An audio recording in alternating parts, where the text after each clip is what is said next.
জাল passport visa ডেরা খাস কলকাতা। গাইঘাটা থেকে গ্রেফতার হওয়া মনোজ গুপ্তর বাড়ি এবং অফিস বেহালায়। এতেই কপালে ভাঁজ ধরছে তদন্তকারীদের। উন্নয়নে তিলোত্তমায় লেজ গুটিয়ে কিভাবে ছিল জালিয়াতরা। ধৃত মনোজের বাড়িতে ঢু মারল সিএন।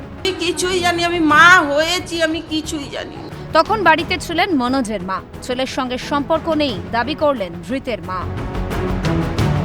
আমরা এইসব কিছুই জানি, আমার সঙ্গে কোনো সম্পর্ক নেই, আমি কিছুই জানি না।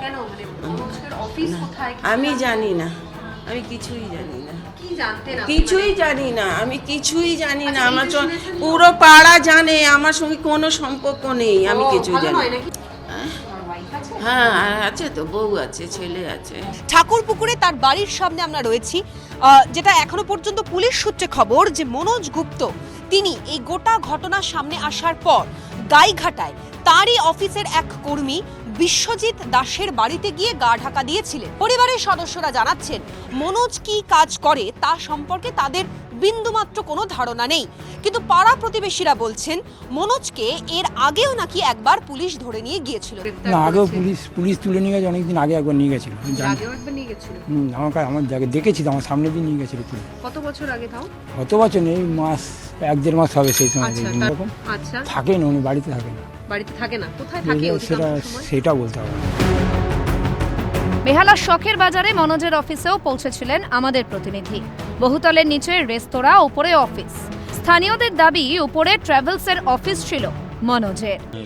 এখানে করতো না, অন্য কোথাও একটা অফিস ছিল সেটা জানতাম, কিন্তু সেটাও জানি না। আমাদের পাসপোর্ট নেই, আমি জানি। একটা রেস্টুরেন্ট, পিছনে বড় কিছু হলে দেখতাম লাইট ফাইট লাগিয়ে খাওয়া দাওয়া হতো।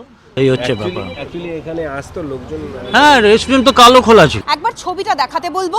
যে ফ্ল্যাটের সামনে আমরা রয়েছি, মতিলাল গুপ্ত রোডের এই ফ্ল্যাটের যে 1 ব্লক রয়েছে, সেখানেই এই মনোজের ট্রাভেল এজেন্সির অফিস ছিল বলে পুলিশ সূত্রে খবর। ট্রাভেল এজেন্সির অফিসের আড়ালেই চলতো পাসপোর্ট চক্র, এবং নিচে যে রেস্তোরাঁ দেখতে পাওয়া যাচ্ছে, এই রেস্তোরাঁর মালিকও ছিল মনোজ নিজে।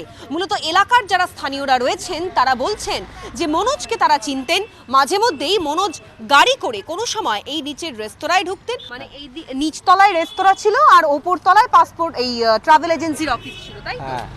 অফিস আছে জানি, এখানে আচ্ছা, কিসের অফিস আছে বলতে পারবো না। মানে মনোজ গুপ্ত মাঝে মধ্যে গাড়ি করে এখানে আসতো। হ্যাঁ, তারপর এসে এই রেস্টুরেন্টে ঢুকতো নাকি ফ্ল্যাটের ভেতরে চলে যেত?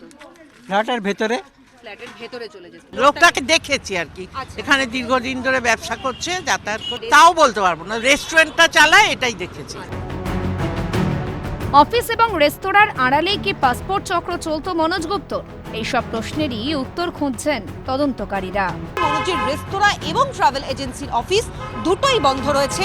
গোটা পারিপার্শ্বিক তথ্য প্রমাণ খতিয়ে দেখছেন কলকাতা পুলিশের আধিকারিকেরা। ক্যামেরায় জনি মণ্ডলের সঙ্গে অভিরূপা সাহা, ক্যালকাটা নিউজ, কলকাতা।